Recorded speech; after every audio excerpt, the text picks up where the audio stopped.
தமிழக மக்களே சிந்தித்து பாருங்கள். திமுகவுக்கு நீங்கள் 3 தேர்தலில் நீங்கள் வெற்றியை கொடுத்தீர்கள். ஒரு தேர்தல் 3 தேர்தல். 2019 நாடாளுமன்ற தேர்தலில் திமுக கூட்டணிக்கு 40 தொகுதிகளில் 39 தொகுதியை நீங்கள் வெற்றியை கொடுத்தீர்கள். 40 எம்பியில 39 எம்பி நீங்க திமுக கொடுத்தீங்க. 2021 சட்டமன்ற தேர்தலில் ஸ்டாலின் அவர்களை முதலமைச்சராக ஆக்கினீங்க, திமுக ஆட்சிக்கு கொண்டு வந்தீங்க. 2024 நாடாளுமன்ற தேர்தலில் 40 எம்பியில 40 எம்பியும் கொடுத்தீங்க திமுக. நினைச்சு பாருங்க, 40 எம்பிக்கு 40மே திமுக கொடுத்தீங்க. திமுக 40 எம்பி தமிழ்நாடு, பாண்டிச்சேரி மக்கள் மாநிலங்களவை ராஜ்யசபால 18 எம்பியில 13 எம்பி திமுக. இவ்வளோ வெற்றியை கொடுத்த நீங்கள் தமிழ்நாட்டுக்கு திமுக என்ன செஞ்சிட்டு இருக்கிறாங்க? என்ன உங்களுக்கு என்ன செஞ்சாங்க? எதுவுமே செய்யலையே. பிறகு 4வது தேர்தலிலும் நீங்கள் திமுகவுக்கு வெற்றியை கொடுப்பீர்களா? நிச்சயமா கிடையாது, நிச்சயமா கிடையாது. ஏமாறாதீங்க தமிழக மக்களே, நீங்கள் ஏமாளிகள் கிடையாது. நீங்கள் நிச்சயமாக சிந்தியுங்கள். தாய்மார்களுக்கு நான் ஒரே ஒரு செய்தி தான் நான் சொல்றேன். மீண்டும் தப்பி தவறி திமுக ஆட்சிக்கு வந்ததுன்னா, வரப்போறது கிடையாது, தப்பி தவறி வந்ததுன்னா உங்க பிள்ளைகளோ உங்க பேர பிள்ளைகளை நீங்க மறந்துடுங்க. என்னடா இப்படி சொல்றான்னு நினைச்சுக்காதீங்க. நான் ஒரு டாக்டர், மருத்துவம் படிச்சேன்.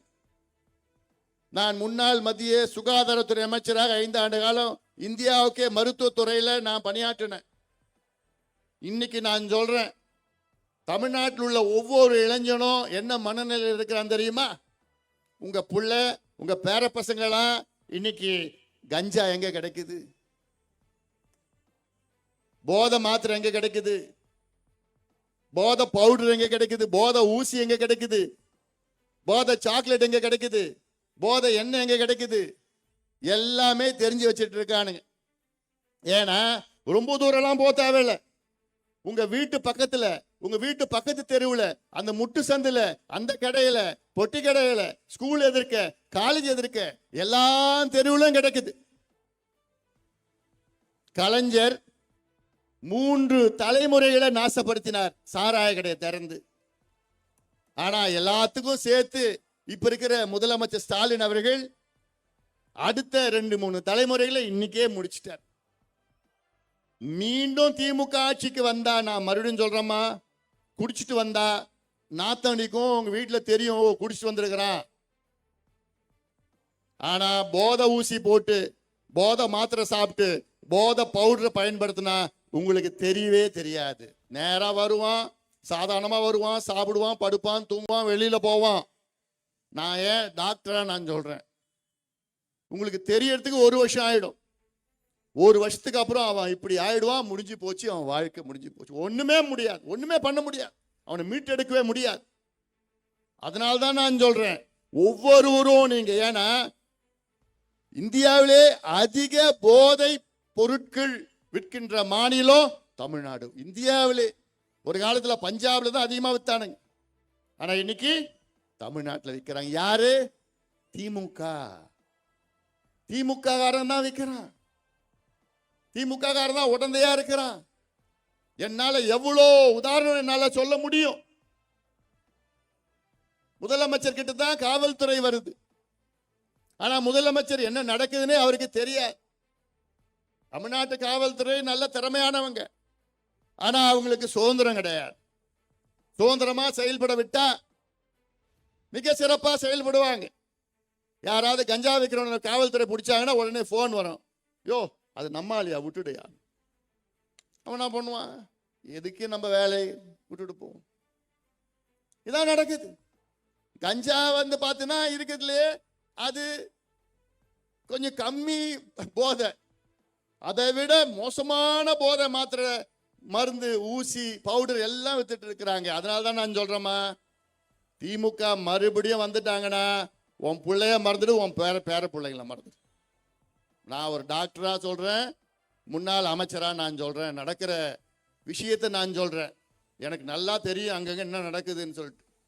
அடுத்தது, திமுக மறுபடியும் ஆட்சிக்கு வந்தாங்கன்னா உங்க பெண் பிள்ளைகளை நீங்க பள்ளிக்கூடம் அனுப்ப முடியாது, கல்லூரி அனுப்ப முடியாது, வேலைக்கு அனுப்ப முடியாது. அது நீங்க ஏத்துப்பீங்கன்னு நினைக்கிறேன். இன்னைக்கு அந்த நிலை தான் இருக்கு. பெண் பிள்ளைங்க வெளியில போக முடியல. வெளியில போனா ஏதாவது ஒரு மிருகம்னா மனித மிருகம் குடிச்சிட்டு கஞ்சா போதை மாத்திரெல்லாம் பயன்படுத்திக்கிட்டு கிண்டல் பண்ணுறது, கையை பிடிச்சி இருக்கிறது, என்னென்ன பண்றதோ பாலியல் வன்கொடுமைகள். அவன் இதெல்லாம் போட்டானா மனித மிருகமா மாறிடுறான். அவனுக்கு என்ன நடக்குதுன்னு தெரியல. அப்படிதான் பார்த்தா 80 வயசு பாட்டியை போய் பாலியல் வன்கொடுமை கெடுத்துட்டான். என்னன்னா அவன் போதையில் இருக்கிறான், போதை மாத்திரை பயன்படுத்திக்கிறான், போதை ஊசி பயன்படுத்திக்கிறான். 4 வயசு குழந்தைகளை விட்டு வைக்கிறது இல்லை. 4 வயசு, 6 வயசு, 8 வயசு, 10 வயசு, 12 வயசு, 16 வயசு. தினம் நம்ம செய்தியில பார்த்துருக்கோம். கதற அந்த செய்தியில நான் படிச்சுட்டு இருக்கிறேன், நான் பார்த்துட்டு இருக்கிறேன் டிவியில. 4 வயசு குழந்தைய கூட்டிட்டு போறான், 8 வயசு குழந்தைய கடத்திட்டு போறான். யாரு? இங்க இருக்கிறவன் தான். ஏன்? சரளமா போதை கிடைக்குது.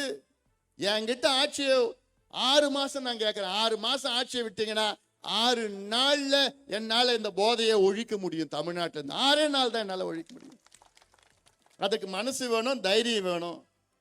ரெண்டுமே ஸ்டாலின் கிட்ட இல்ல. காவல்துறைக்கு சுதந்திரம் கொடுத்தா ஒரே வாரத்தில் எல்லாம் ஒழிப்பாங்க. அது என்னால செய்ய முடியும். ஏதோ நான் சும்மா போய் விளம்பரத்துக்காக நான் பேசல.